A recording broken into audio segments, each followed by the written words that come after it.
Boa noite, graça e paz. Que Deus abençoe a todos de uma forma muito especial. Conforme o pastor bem disse, é uma satisfação muito grande estar aqui com vocês. Me sinto muito honrado todas as vezes que eu tenho essa oportunidade. É um lugar que eu me sinto em casa. Eu agradeço muito a Deus pela vida de cada um dos irmãos, tá bom? Abra sua Bíblia, primeiro livro de Samuel, primeiro livro do profeta Samuel, capítulo de número 17.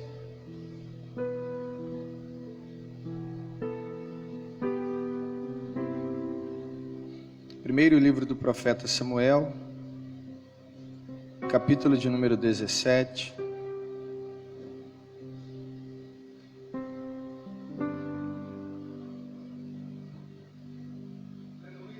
A partir do versículo de número 31. Primeiro livro do profeta Samuel, capítulo de número 17. A partir do verso de número 31. Quem encontrou como sinal, diga amém. Diz assim: E ouvidas as palavras que Davi havia falado, as anunciaram a Saul, que mandou chamá-lo. E Davi disse a Saul: Não desfaleça o coração de ninguém por causa dele. Teu servo irá e pelejará contra este filisteu. Porém Saul disse a Davi: Contra este filisteu não poderás ir para pelejar com ele, pois tu ainda és moço, e ele homem de guerra desde a sua mocidade. Então disse Davi a Saul: Teu servo apacentava as ovelhas de seu pai, e quando vinha um leão e um urso, e tomava uma ovelha do rebanho, eu saía após ele e o feria, e livrava da sua boca. E quando ele se levantava contra mim, lançava-lhe mão da barba, e o feria e o matava. Assim feria o teu servo leão, como o urso.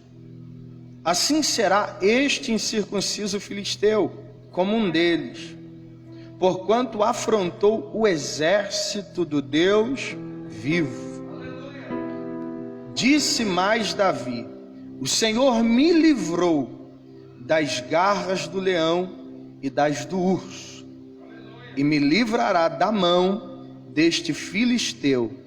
Então disse Saul a Davi: Vai, e o Senhor seja contigo.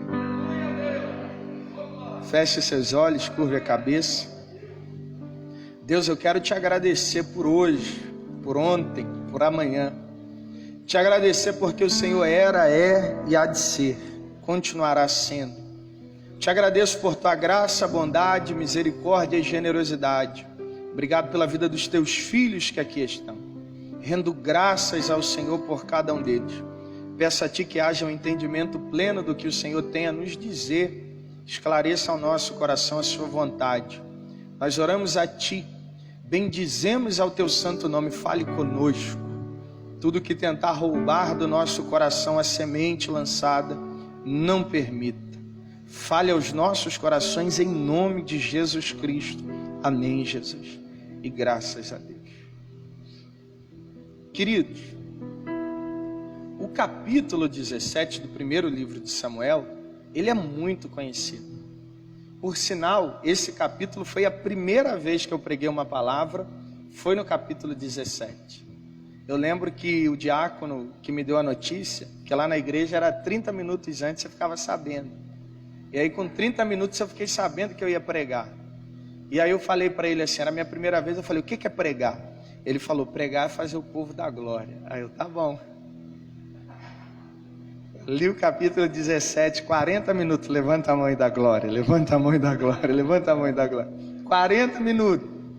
E foi o primeiro texto que eu preguei. A primeira vez que eu preguei na minha igreja foi esse texto. Mas ele tem uma coisa que eu não havia percebido e que é muito poderosa. E essa semana eu fui perceber isso. Quando os filisteus estavam por pelejar contra Israel, nós estamos falando de uma nação que, em relação ao poder de guerra, eles estavam avançados em relação aos israelitas, porque eles trabalhavam com armas de ferro, e os israelitas ainda não tinham essa tecnologia. Então a luta seria uma luta desproporcional, porque havia uma força que os filisteus possuíam que os israelitas ainda não possuíam. Eles já haviam se encontrado em algumas batalhas, e em virtude dessas batalhas que eles haviam se encontrado, obviamente, eles já haviam visto o quanto Deus defendia seu povo e os entregava a vitória. Isso vai acontecer na época dos juízes, por exemplo. Eles haviam se encontrado algumas vezes em relação à vontade de Deus de mostrar que era soberano, Senhor de toda a terra. Mas em especial, como se não bastasse as forças de guerra que os filisteus possuíam, havia outro fator que era um diferencial: tinha um gigante. Os caras já eram bons na arte da guerra, tinham ferramentas que os hebreus, os israelitas, ainda não possuíam. E como se isso não bastasse, ainda havia um gigante. E eles ficaram, obviamente, quando o confronto foi anunciado, atemorizados. Porque imagina, ele não queria o confronto em massa. A proposta dele é a seguinte: se vocês tiverem um homem de guerra, envia para pelejar comigo. Se vocês nos vencerem, a gente serve. Mas se eu vencer o homem que vocês enviarem, vocês vão me servir. Por 40 dias, o gigante filisteu ficou pedindo um homem de guerra para poder lutar com ele, e ninguém se prontificava. O fato de ninguém se prontificar vai dando oportunidade para algumas pessoas. Já que ninguém aparece, o primeiro que aparecer vai entrar na fila e vai ser um guerreiro em potencial. E quem aparece? Aparece Davi. Davi, que a princípio cuida das ovelhas do pai, já havia sido ungido rei, é tangedor na casa do rei. E a missão dele, a princípio, é saber como os irmãos estão e levar uma comida para os irmãos. Era isso. Mas quando ele é inserido no contexto de guerra, ele ouve o que o rei havia proposto para quem vencesse o gigante filisteu. Seria enriquecido, isento de impostos, e de sobra casaria com a filha do rei. Davi perguntou mais de uma vez o que receberia quem ganhasse o gigante, mas ele não pensou duas vezes quando deveria enfrentar o gigante. Isso por um motivo. O motivo é que a vida de Davi não lhe proporcionava um certo conforto de dizer assim: olha, eu tenho muita coisa para perder, e se eu lutar contra esse gigante, caso eu perca, está acabado. Davi, quando ele se apresenta, o estilo de vida que ele levava mostra que ele era um tipo de homem que não tinha muita coisa para perder. Isso vai definir exatamente o porquê ele está interessado em lutar. Já que eu não tenho nada a perder, então entre a derrota e ser servo, que lute eu, e pelo menos corra o risco de receber o que o rei está por dar, para quem for o campeão. Isso é interessante porque grandes batalhas, guardem isso, exigem pessoas que não tenham muita coisa a perder. Deus, inclusive, para grandes batalhas, Ele vai confiá-las a pessoas que não consideram aquilo que tem como algo muito valioso a ser perdido. Quando Jesus conversa com o jovem rico, ele tinha muita coisa para perder. E o semblante dele decai quando ele ouve Jesus falando: vende tudo que tem, dá para os pobres e me segue. Porque a pessoa que considera que o que tem é muito, dificilmente se movimenta na direção do propósito. Ela fica indisponível, ela flerta, já que o que eu tenho é muito, as condições são minhas. Mas Deus sempre está procurando pessoas que não tenham nada a perder. Davi, por exemplo, o próprio Davi, que eu estou citando, no livro dos Salmos, ele vai dizer assim: eu não tenho outro bem além de ti. Quando ele diz isso, a gente está falando do rei Davi, que tinha ouro de sobra, tinha bronze de sobra, tinha prata de sobra, tinha servos e servas à vontade, mas ele olha para tudo que tem e fala assim: tudo que eu tenho, eu não tenho nada, eu só tenho o Senhor. Sabe por quê? Porque Deus ainda está procurando pessoas que não tenham nada para perder. Porque tudo que você tem, comparado ao Deus que você serve, ainda é considerado como nada. Mas quando a gente considera que o que a gente tem é muito, a gente flerta, porque as condições passam a ser nossa. Ah não, eu tenho muito, então as condições têm que ser assim. Eu tenho muito, então a igreja que eu sirvo tem que ser assim. Eu tenho muito, então o conjunto que eu faço parte tem que ser assim. Eu tenho muito, então o ministério de louvor tem que ser assim. Eu tenho muito, então tal coisa tem que ser assim. As pessoas que mais negociam são as que consideram ter muita coisa, mas mal sabem elas que sem Deus elas não têm nada. Davi se prontificou porque ele não tinha nada para perder. Isso desde o início. Aí ele diz assim: entre o nada que eu tenho e o que eu posso ganhar, eu prefiro correr o risco de ganhar o que estão me oferecendo. E ele vai para a batalha. Mas antes de ir à batalha, ele vai até onde? Ele vai até Saul. Quando ele vai até Saul, ele podia se apresentar a Saul dizendo assim: Saul, olha, eu tenho aqui algumas medalhas. Eu sou campeão em arremesso de fundo. Eu sou campeão. No estilingue não tem igual eu. Já ganhei umas 10 medalhas. Aqui, meu filho, é 150 por hora. Pedrada acertada direta. Ele podia apresentar algumas medalhas. Ó, para compor igual eu não tem. Já fui chamado para a Orquestra Sinfônica de Israel. Mas quando ele se apresenta para conversar com Saul, ele não apresenta a medalha. Sabe o que ele apresenta? Ele apresenta cicatrizes. Davi vai conversar com ele, vai dizer assim: tá, você quer lutar contra o gigante? Tá bom, pode. Mas me diz aí quais são os seus gabaritos. Ele vai falar: eu lutei com urso, eu lutei com leão, tirei ovelhas da boca deles, e quando as garras deles me feriam, Deus me livrava. Imagina um moço, garoto, sozinho, no campo, cuidando de ovelha, ter que lutar com urso, com leão. Aí quando o leão conseguia ter êxito de alguma forma, Deus ia lá e livrava o moço. Aí Saul falou: pronto, é esse que eu preciso. Um cara destemido e que Deus guarda. Quando ele se apresentou para Saul, pastor, ele não falou das medalhas, mas ele falou das cicatrizes, ou de suas marcas. E essa noite eu quero falar sobre as nossas marcas. Quando ele apresenta as marcas para Saul,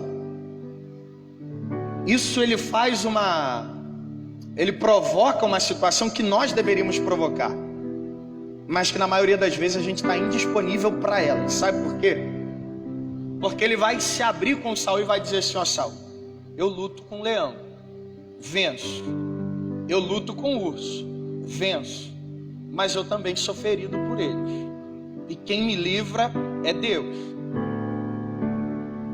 Quando ele mostra as cicatrizes, as marcas para o rei, isso vai provar algumas coisas que a gente precisa levar em consideração ainda. Primeira coisa que ele vai provocar, mostrando as marcas para o rei, ele vai dizer assim: o moço que vai enfrentar o gigante é um cara que é humano. Por isso eu tenho cicatriz, porque eu sou humano. Nós criamos um conceito de evangelho que forma super-heróis, revestidos com uma capa que os deixa imunes a qualquer tipo de circunstância que o humaniza.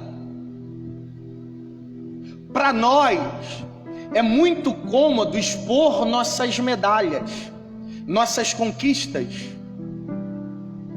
apresentar às pessoas as nossas condecorações, porque isso cria ao nosso entorno uma capa de super-heroísmo.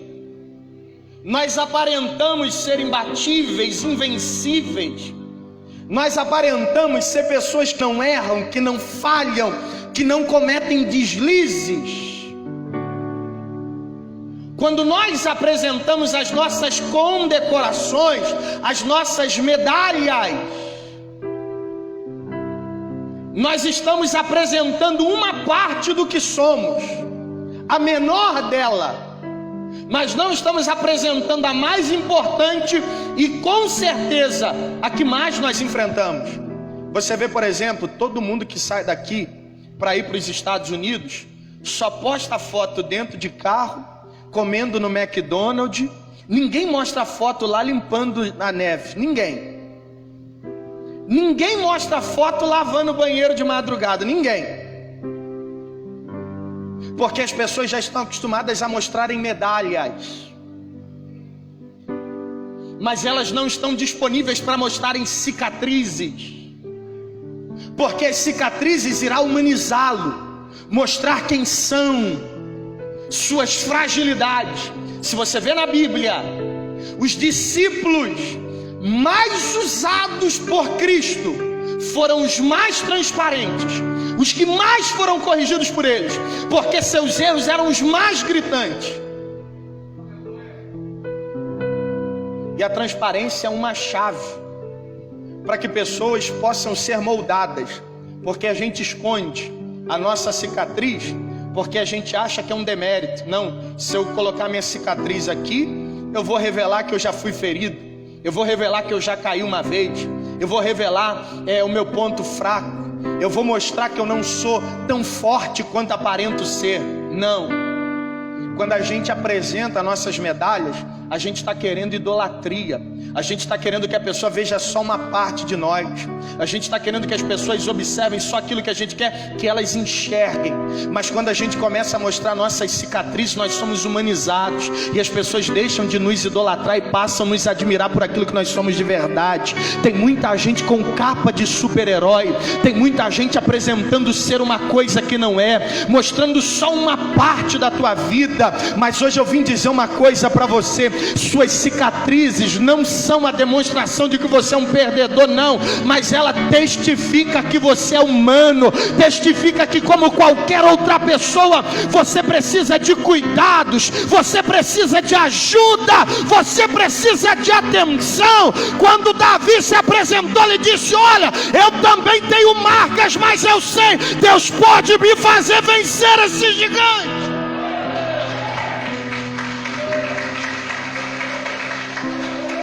Deus pode me fazer vencer esse gigante. E essa semana eu estou dizendo isso porque Deus ministrou isso comigo.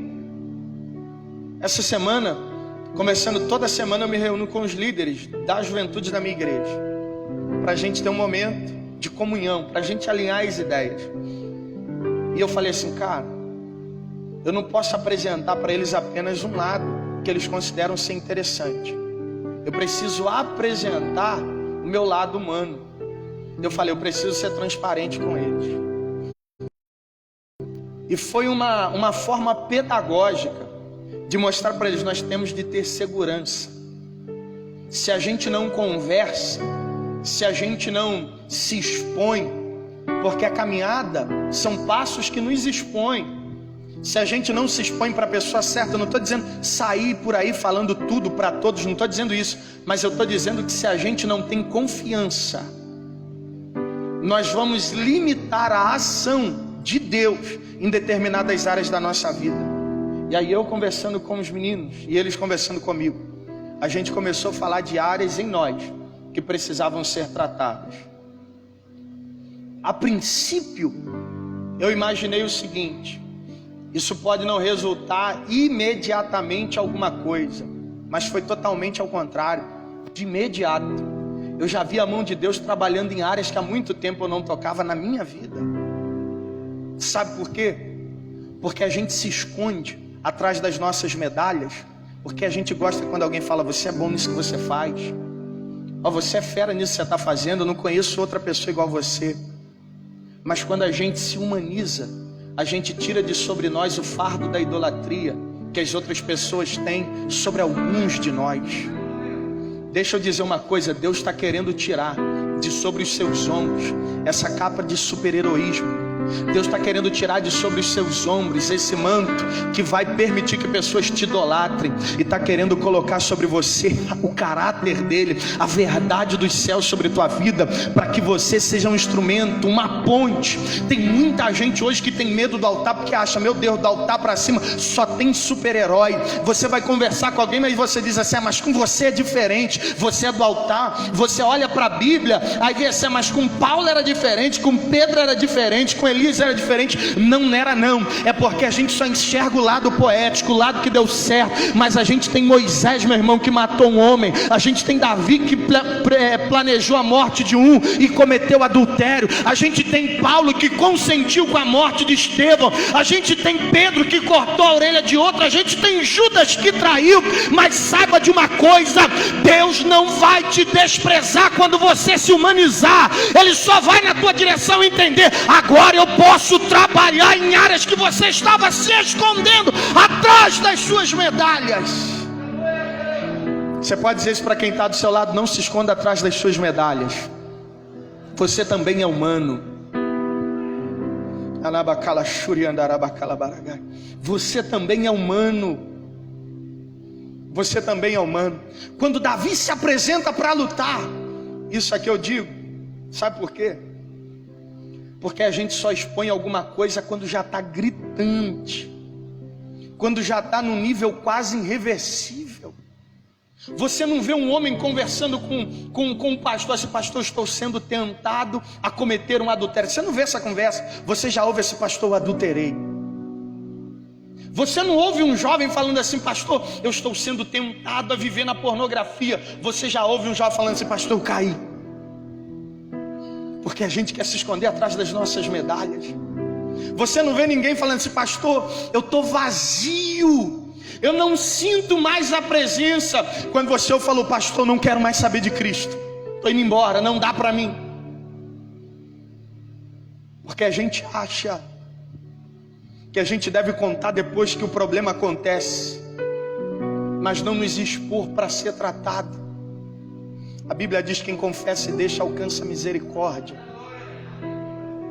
Quem confessa e deixa alcança misericórdia. Você tem que entender uma coisa, igreja não é lugar de super-herói. Igreja não é um lugar que ninguém vai errar, não é isso não.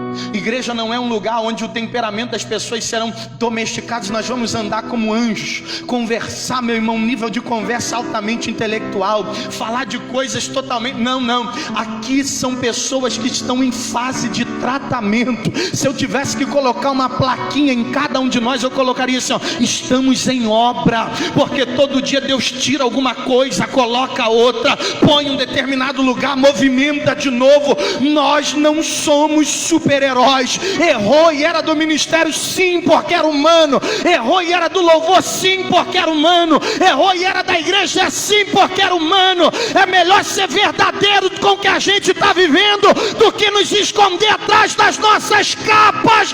Deus quer tirar a capa de nós e colocar a verdade de novo. Um dia eu pregando, eu acabei de pregar e naquele dia, ainda novo, eu estava falando ainda agora com o pastor, era aquele nível de cobrança, tem que cobrar, era isso que gritava no meu coração, santidade, arrependimento e tal. Aí eu subi um dia no altar, aí fui pregar a palavra falando, crente não pode fazer isso, não pode fazer aquilo, não pode fazer isso, não pode fazer aquilo. A minha mensagem foi o que o crente não podia fazer. Eu não falei nada que o crente podia, eu só falei o que o crente não podia. Aí quando eu desci do altar, o Espírito Santo falou dentro de mim, não existe crente super-herói, a começar por mim, a começar por você.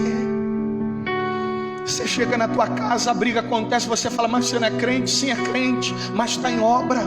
Acontece alguma coisa, você diz assim, mas você não é crente? Sim, mas está em obra.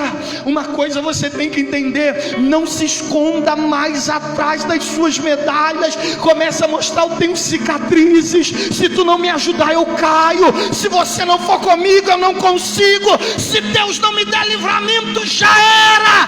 Deus não está interessado nas suas desculpas heróicas. Deus quer saber as suas verdades que te humanizam.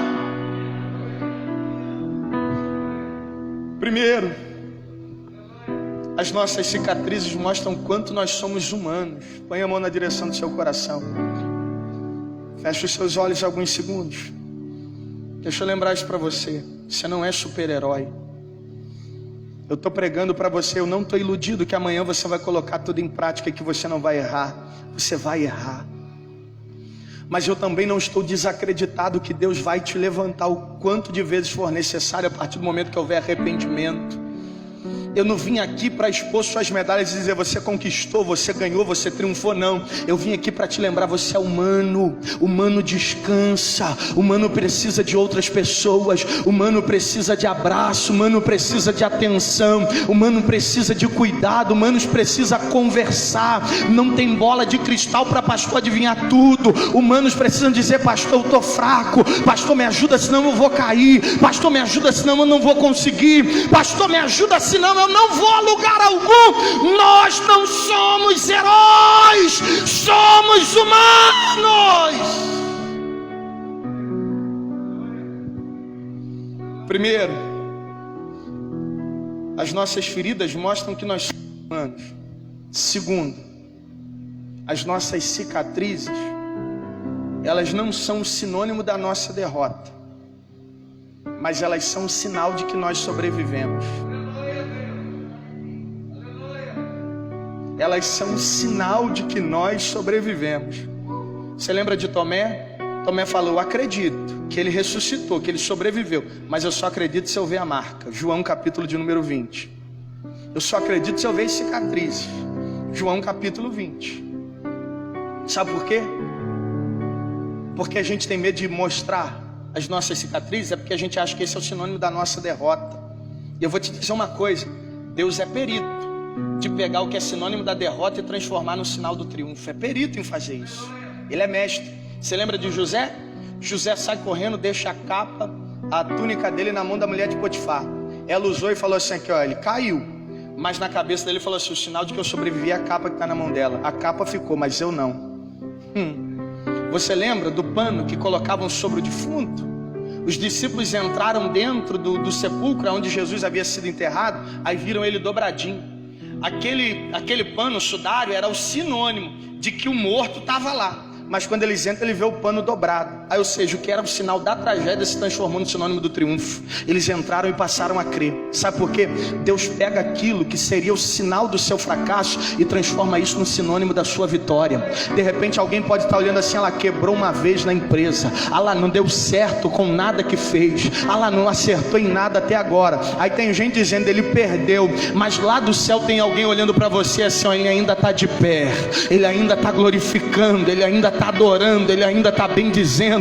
Tem gente querendo te crucificar por aquilo que deu errado, mas lá da eternidade tem alguém olhando para você e dizendo: ele aguentou, ele ainda está na minha presença, ele não abandonou o que estava fazendo, e na hora certa Deus vai mudar essa história em teu favor. Deus vai mudar essa história em favor da tua casa.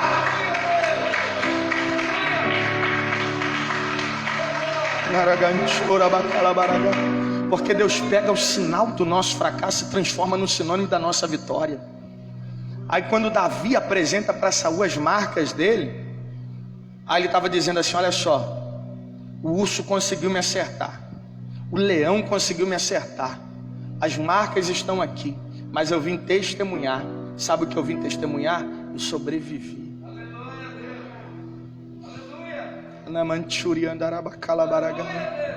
Eu sobrevivi. Eu sobrevivi. Tem gente que não entende. Caiu uma vez, mas levantou e ergueu e começou de novo. Eu estou com a marca, mas sobrevivi. Tem gente que não entende, ela deu errado em um monte de coisa, mas levantou de novo, está de pé, sobreviveu. Tem gente que não entende, já era para ter largado tudo, não era para estar onde está, não era para fazer o que faz, não era para ser o que é hoje. Eles nunca vão entender, porque enquanto eles ainda estão celebrando a tua queda, Deus já te levantou há muito tempo. Você já seguiu o caminho e está vivendo uma nova história.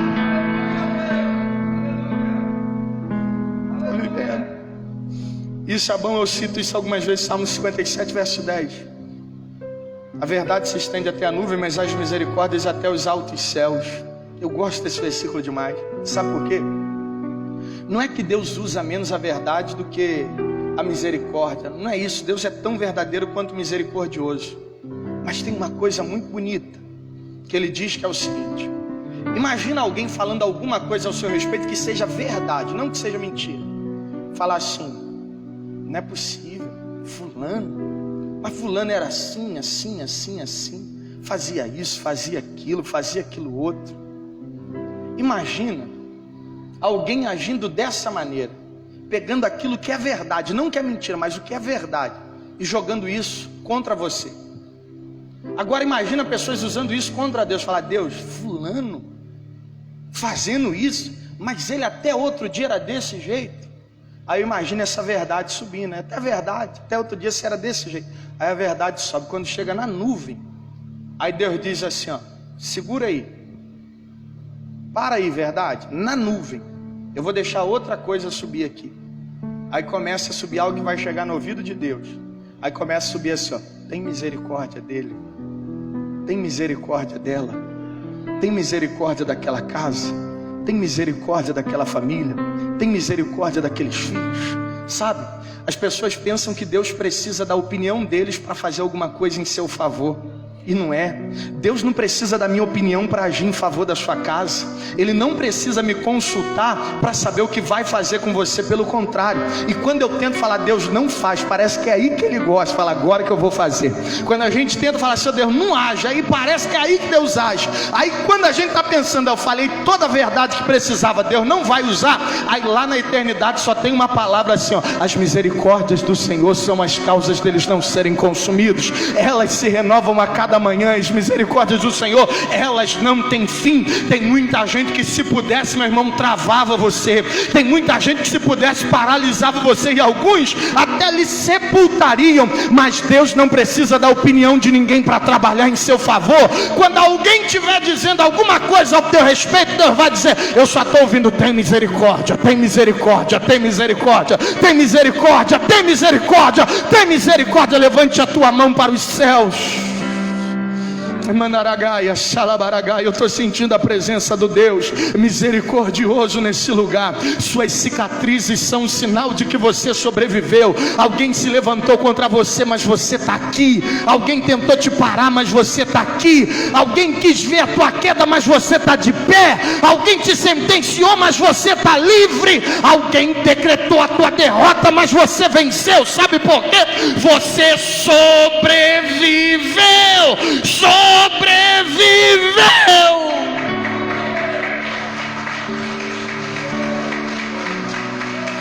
Aleluia. Tem até um hino que diz: não importa o que eu sofri, o que importa é que eu sobrevivi. Glória a Jesus. Não importa o que eu sofri, o que importa é que eu sobrevivi. Aí quando ele diz isso, a segunda característica de alguém que apresenta suas marcas, ele não está mostrando a fragilidade apenas, mas ele está dizendo: eu sobrevivi a todas elas. Agora, terceiro, as nossas marcas, elas apresentam outra coisa. Quando Davi se apresenta a Saul e fala para ele: eu lutei com urso e com leão, e Deus me livrou, ele está dizendo o seguinte: olha, o fato de Deus ter me dado esse livramento significa uma coisa: eu estou habilitado para a luta. Pode me enviar lá, porque a luta não é contra mim, mas a luta é contra o Senhor dos Exércitos. As cicatrizes provam que você está preparado. Você já viu alguém amadurecer sorrindo? Não.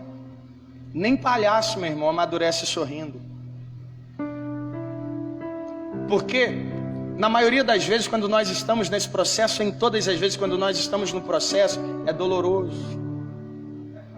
É o processo de tratamento. As coisas apertam mais. A gente não entende: oh Deus, por que está acontecendo isso? Por que é desse jeito? A gente até não entende. Mas o processo de amadurecimento é doloroso.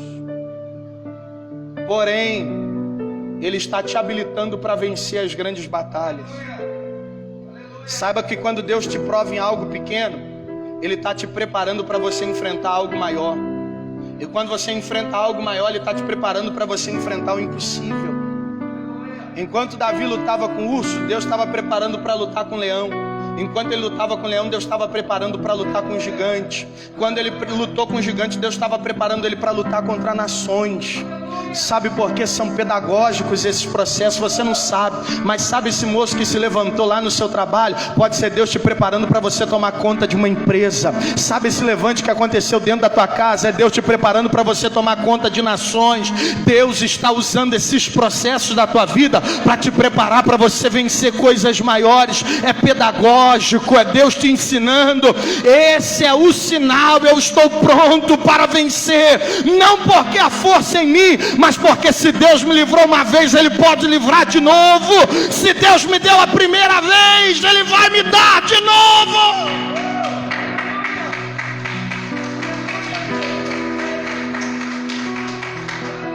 Na segunda carta escrita por Paulo a Timóteo, capítulo de número 4, ele vai dizer assim para Timóteo: Timóteo, todo mundo me abandonou.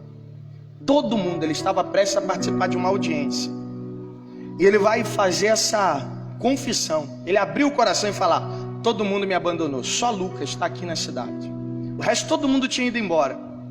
Mas ele vai notar uma coisa muito bonita. Ele vai dizer assim: mas o Senhor, quando todo mundo abandonou ele, me assistiu em tudo e me revestiu de força, para que por meu intermédio a mensagem fosse plenamente cumprida, ou a vocação dele fosse plenamente cumprida.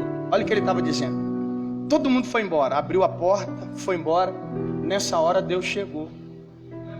E aí ele vai dizer: me assistiu. E a palavra assistir tem dois sentidos: assistir no sentido de servir, assistir no sentido de ver. Quando ele está dizendo o Senhor me assistiu, primeiro, assistir no sentido de servir, ele está dizendo assim: ó, Deus me serviu com tudo que eu precisava quando todo mundo foi embora. E não só isso, Ele me viu quando ninguém mais queria ver. Ou seja, todo mundo virou o rosto, aí Deus olhou para mim. Todo mundo foi embora, aí Deus veio para servir. Sabe por quê? E ele diz assim: Ele me revestiu de força, para que por meu intermédio a pregação fosse plenamente cumprida. Aí ele diz: Ele me livrou da boca do leão e me levará salvo para o teu reino celestial. A Ele seja a glória. Quando ele diz isso, acompanhe o seguinte: às vezes a gente pensa que a solidão, ela é altamente diabólica. Ó, tô sozinho, o diabo levantou. Não. A solidão pode ser uma porta muito grande para Deus entrar na tua vida. Porque às vezes tem gente demais que não estão ligadas nas mesmas coisas que você, não estão preparadas para viver as mesmas coisas que você. Tem gente demais. Isso é uma cicatriz que ficaria em você, sim. Porque acontece com a maioria de nós, ou com todos. Se aceita Cristo, parece que todo mundo vai embora. Aceitou Jesus, parece que vai todo mundo indo embora. Parece que eles abrem a porta, vão embora, fecha e joga a chave fora. Mas é aí que está. Quando todo mundo se vai, Deus vem. Deus vem. Porque Ele vem na hora que você não tem mais ninguém para você recorrer e falar: se foi fulano, foi Beltrano, foi não sei quem. Ele vem na hora que você não tem mais ninguém para você reconhecer. Só pode ter sido Deus. Só pode ter sido Deus. Mas sabe o que eu quero dizer para você? Essa cicatriz aí que você está, é Deus te habilitando para você enfrentar seu gigante. É Deus te habilitando para você conquistar aquilo que você não está tendo coragem de enfrentar. Ah, Deus, mas eu fiz uma vez e deu errado. Eu fiz outra vez e deu errado. Eu fiz outra vez e deu errado. Eu fiz outra vez e deu errado. Deixa eu dizer uma coisa: ainda que o justo caia 7 vezes, meu irmão, de todas as 7 o Senhor o colocará de pé. Independente de quantas vezes você tenha feito, tenha dado errado, essas cicatrizes te habilitam para as suas lutas. Aí o apóstolo Paulo diz isso: o Senhor me assistiu em tudo, me revestiu de força, para que por meu intermédio a pregação fosse plenamente cumprida. Deixa eu liberar essa palavra sobre a tua vida. Levante a sua mão para os céus. Na autoridade do nome de Jesus, você vai ver Deus nas áreas que as outras pessoas te abandonaram. Mais do que isso, Deus irá enxergar você quando ninguém mais quiser te enxergar. Deus vai na tua direção quando todos estiverem pegando o caminho oposto. Deus vai abrir a porta e vai entrar quando todo mundo abrir a porta e sair. Deus vai se aproximar quando todo mundo se afastar. Deus vai estar bem perto quando todo mundo for para bem longe. Você pode estar vivendo uma época, uma fase, um período, meu irmão, que as tuas cicatrizes estão lhe deixando envergonhado, dizendo: Deus, eu não sei se eu aguento, eu não sei se eu consigo, eu não sei mais o que eu estou vivendo. Mas eu tenho um recado de Deus para o coração de alguém. Essa cicatriz que está aí, meu irmão, é o sinal de que você vai vencer. É o sinal que você precisa para lutar. É o sinal que você precisa de que Deus está do teu lado. O mesmo Deus que te livrou do urso, o mesmo Deus que te livrou do leão, é o Deus que vai te livrar de gigantes e vai dar vitória ao povo dele. Fica de pé em nome de Jesus.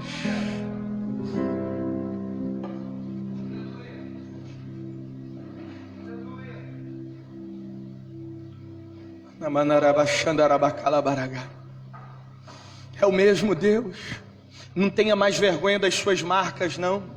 Quando você for conversar com alguém, não mostra as medalhas, não. Começa dizendo assim: aqui, eu sofri muito para estar aqui, ralei demais, mas Deus me ajudou. Começa a mostrar suas cicatrizes, falar: pastor, eu estou aqui para dizer, eu sou humano, eu preciso de ajuda nessa área. Se eu não tiver ajuda, eu não vou aguentar. Começa a ser franco com você mesmo. Tira essa capa de super-herói e coloca a capa da humanidade. Se humanize. Porque o grande mistério do Evangelho não foi Deus transformar a gente em pessoas perfeitas, não. O grande mistério do Evangelho foi o Verbo se fazer carne. Foi Ele se humanizar. O processo começou quando Ele se humanizou. Se o próprio Deus se humanizou, você vai querer viver igual super-herói até quando? Querer dizer que está tudo certo, que tu não precisa de ajuda, que tu não precisa de ninguém. Aí fica chorando sozinho e quando abre a boca é porque está tudo errado. Às vezes tem problemas dentro da sua casa que já poderiam ser resolvidos há muito tempo. Você nunca falou nada. Tem questões em você que já poderia ser tratada há muito tempo, mas você nunca falou nada. Aí hoje eu vim aqui trazer essa mensagem para você. As marcas vão habilitar você para enfrentar seu gigante. Feche os seus olhos. Põe a mão na direção do seu coração. Eu quero que você ore hoje identificando uma área que você é vulnerável. Uma área que você é vulnerável. A Bíblia diz que o poder de Deus se aperfeiçoa na nossa fraqueza. Não é na nossa força, não. É na nossa fraqueza. Deus não está esperando que você venha para a igreja e seja o super-herói, não. Ele está esperando que você chegue aqui e reconheça: Deus, eu sou fraco. Sem o Senhor não dá. Se o Senhor não aperfeiçoar o teu poder na minha fraqueza, no outro dia eu não consigo estar aqui. O que Deus está querendo fazer com você é que você reconheça que as suas cicatrizes, meu irmão, estão aí. Mas elas não são sinônimo da tua derrota, ao contrário. Ela é o sinal que você precisa para ir até onde Deus quer que você vá. Feche os seus olhos e comece a falar com Deus de áreas da sua vida que você precisa muito da ajuda dEle e que hoje você se sente fraco demais para combater essas áreas. Comece a falar com Deus. Tem áreas em você que precisam de tratamento e elas só acontecerão quando você confessar e deixar. Tudo começa com um diálogo franco. E o diálogo pode te livrar, meu irmão, de muita coisa que estava por acontecer. Com os olhos fechados, comece a falar com Deus. Espírito Santo, nós clamamos ao Senhor essa noite, Pai. Pedimos a Ti em nome de Jesus Cristo, que vidas sejam tocadas pelo Teu Espírito, Pai. Pessoas que possuem marcas, cicatrizes, feridas, Deus, que foram abertas e precisam ser tratadas. Pessoas que não querem mais tocar em áreas porque se sentem vulneráveis e não conseguem mais, Deus. Eu quero pedir ao Senhor que dê força, para que teus filhos, Pai, consigam romper nessas áreas. Espírito Santo de Deus, o Senhor é o Deus que faz, é o Deus que tem, é o Deus que pode.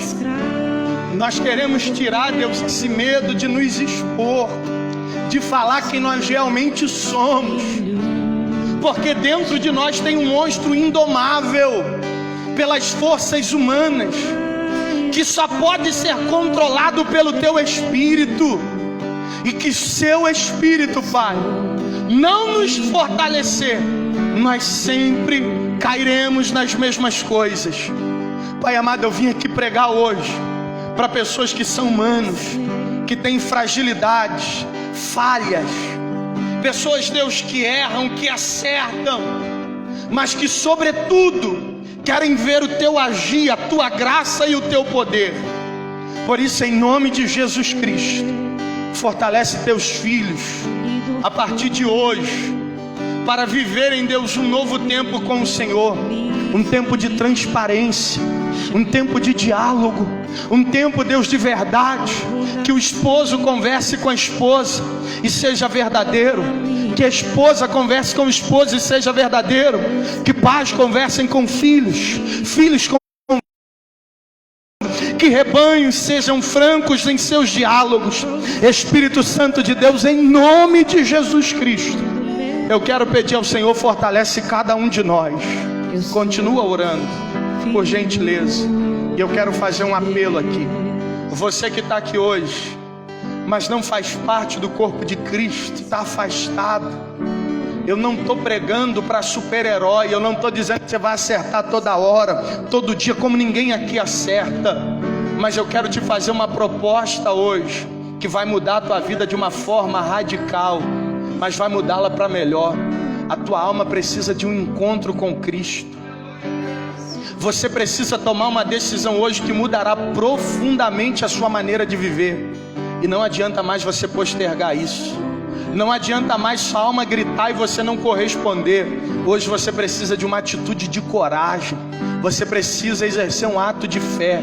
Hoje você precisa entregar sua vida para Jesus. Não é amanhã, não é depois. E eu preciso liberar uma palavra sobre você. Eu quero saber, você que é fraco como eu sou fraco, que é falho como eu sou falho, mas é sedento por Deus como eu sou sedento. Eu quero saber aonde você está e quer entregar a tua vida para Jesus. Do lugar que você estiver, eu preciso liberar uma palavra sobre você. É só levantar uma das suas mãos aos céus a partir de agora. Eu quero orar por você. Glória a Jesus. Glória a Jesus. Já tem aqui a primeira pessoa. Glória a Deus. Glória a Deus. Glória a Deus. Eu quero saber a segunda pessoa onde você está. A segunda pessoa onde você está. O primeiro corajoso já está aqui na frente. Aleluia. Eu quero saber a segunda pessoa onde você está. Levante a tua mão bem alta e eu quero liberar uma palavra sobre você. Você que ainda está aí atrás. Eu quero orar pela sua vida. Glória a Jesus. O Espírito Santo, a segunda pessoa já está aqui. Glória a Deus. Aleluia. Aleluia. A gente construiu um muro no dia que a gente passou a se comportar como super-herói. Mas sabe quando a gente vai construir ponte? Quando a gente mostrar que a gente também é humano. Crente também erra como qualquer outro, também falha como qualquer outro, também deixa de acertar como qualquer outro. Porém, tem ajuda do Espírito Santo para fazer o que for preciso. Eu quero saber onde está a terceira pessoa, do lugar que você estiver. Eu preciso liberar uma palavra sobre a tua vida. O Espírito Santo está te chamando hoje. Glória a Jesus. Você não é mais escravo do medo. Aí atrás, aonde você estiver, todos fechem os olhos. Fechem os olhos.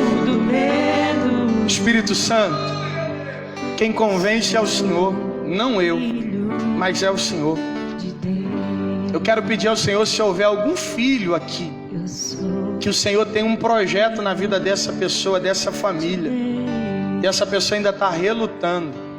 Pai amado, não deixa mais ele resistir ou ela resistir, não. Toca nesse coração. Não são minhas palavras que vão convencer, mas o teu Espírito. Pai, aonde estiver o teu filho amado, aquele que o Senhor escolheu, e ainda não foi despertado para a grande obra que o Senhor tem na vida dessa pessoa, eu quero pedir que o Senhor nos dê como sinal essa pessoa agora.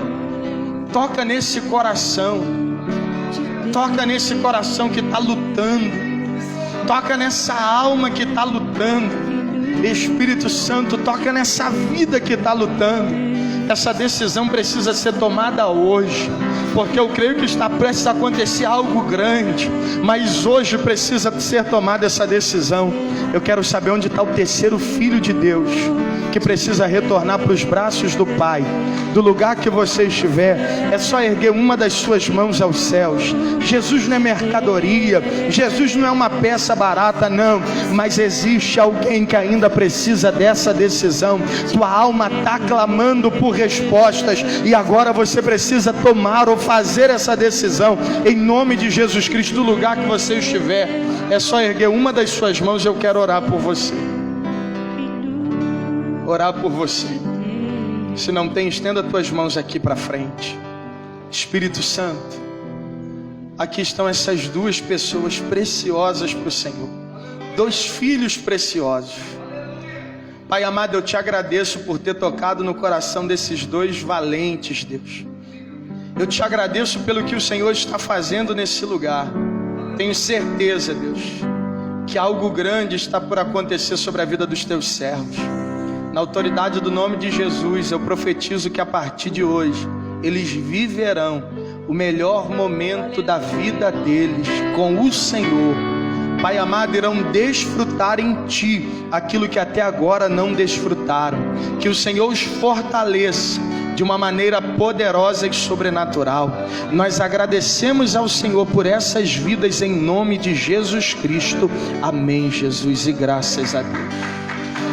Glória a Jesus.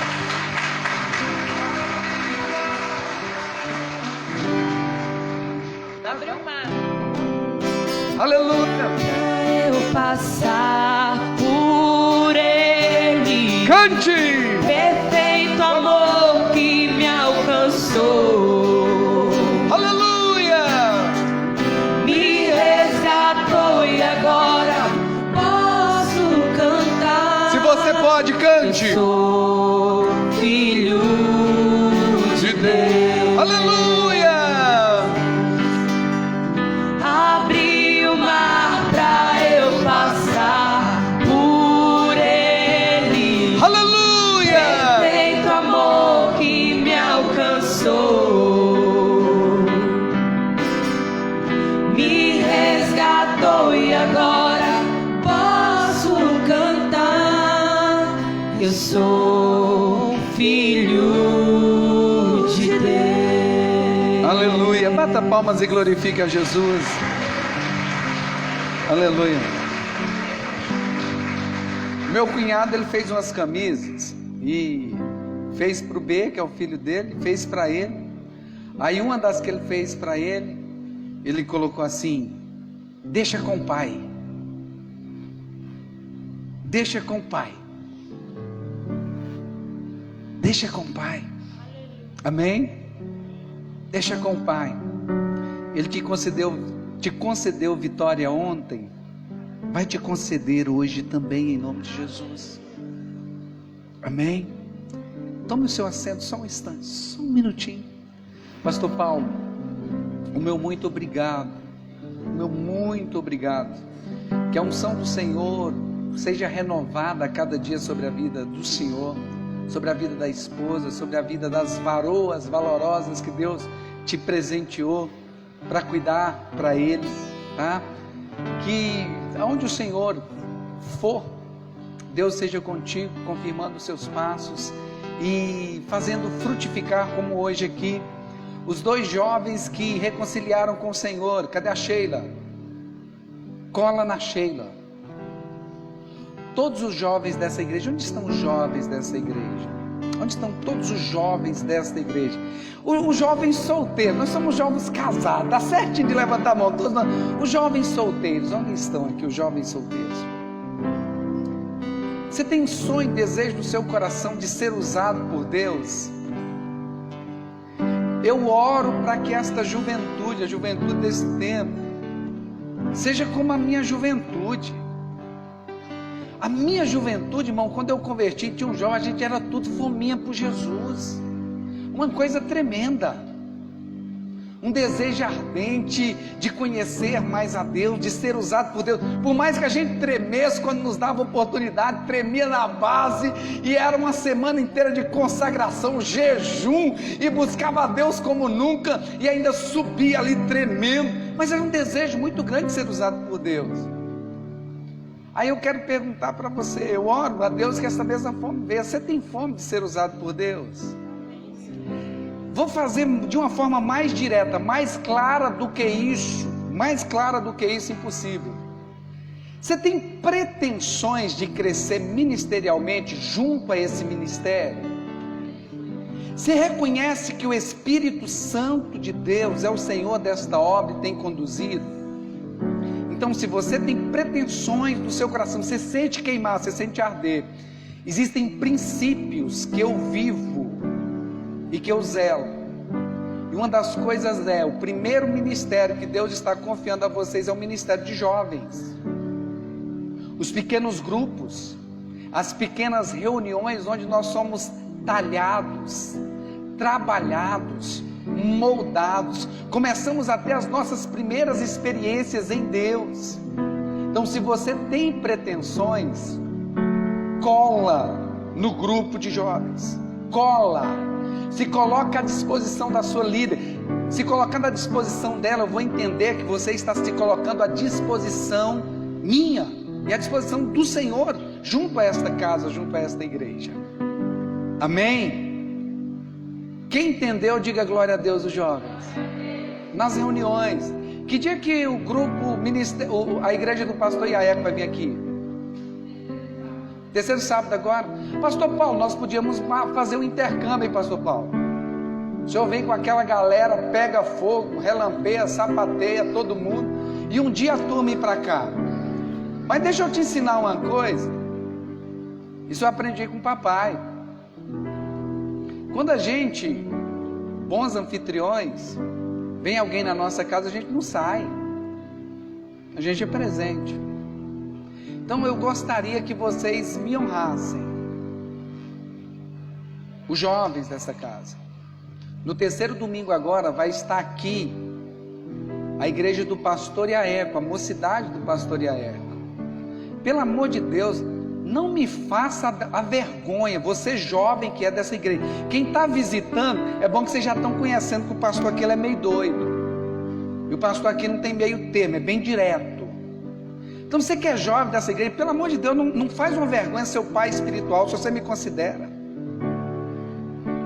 Não me faça uma vergonha de vir visitantes para essa casa e os anfitriões que são vocês. Vocês que se dizem desse ministério, vocês que dizem assim, pastor, tamo junto, é um tamo junto. Então nesse dia, por favor, e não só nesse dia, se você tem pretensões ministeriais, pastor, eu quero crescer ao seu lado, eu quero crescer junto a essa igreja, pastor, eu entendo que existe um chamado de Deus, existe uma unção de Deus, eu estou falando para os jovens, depois, na outra oportunidade, eu falo para os casados, hoje eu quero falar bem para os jovens. Você quer crescer? Cola.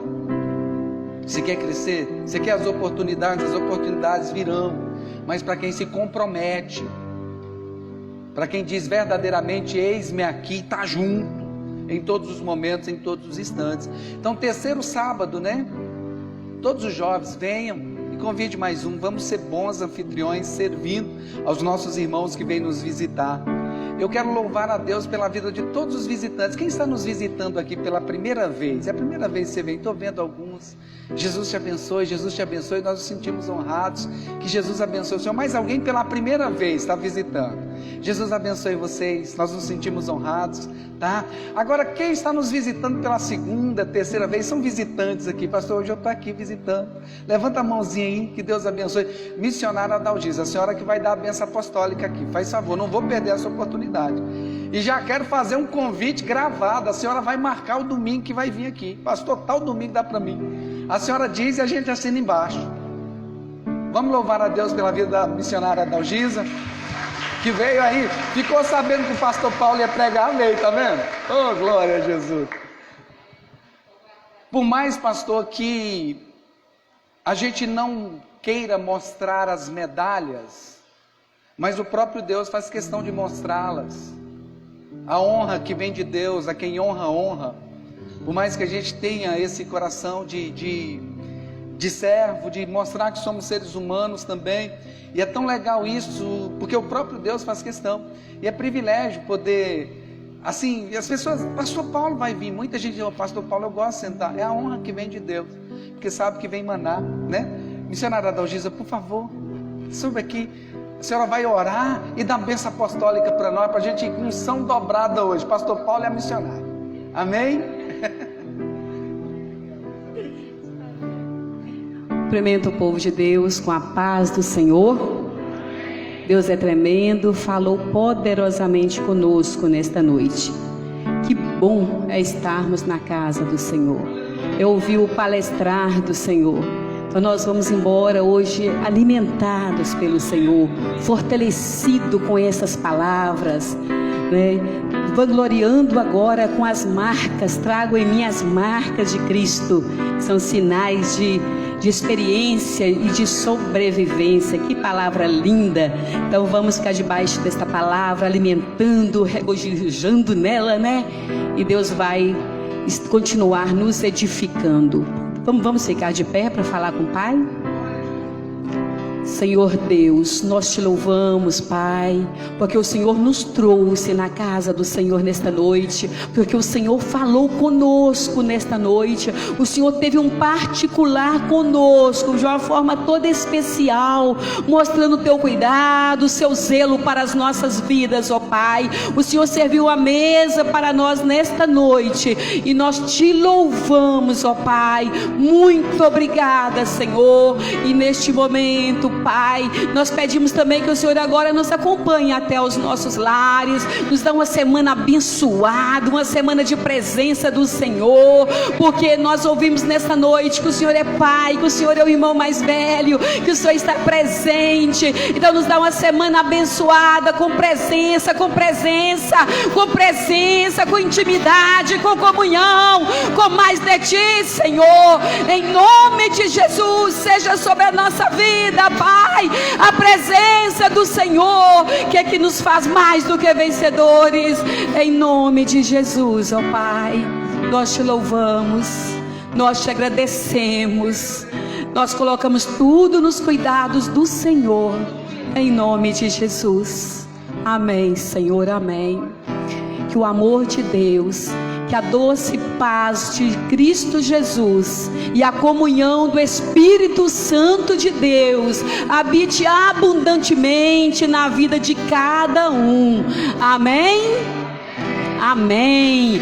Aleluia. E se Deus é por nós, ninguém. Uma semana de bênção para cada um.